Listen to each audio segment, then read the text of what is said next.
Jopuonj mawuok ka dho nam chumbi ywak ni okumba mar thieth ma jopuonj ok ti e gwengego ka koro gidwaro ni piny owacho chul gope mantiere osiptande makono.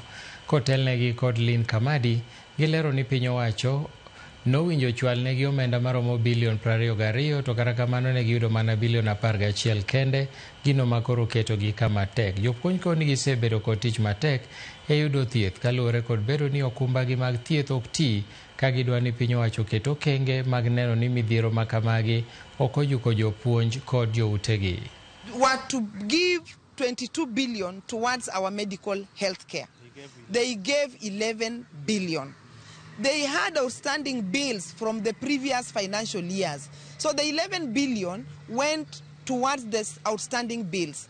The remainder that was not paid, which I'm told was they released another piecemeal last week, 2 months ago, has not even gone anyway to create any working relationship because hospitals are still indebted. Hiyo tunasema ifanyike haraka iwezekanavyo, maana ni haki yetu. Na kama serikali itaki kutupatia hiyo pesa yetu, basi watupatie our medical cover ambayo ilikuwa kwa payslip.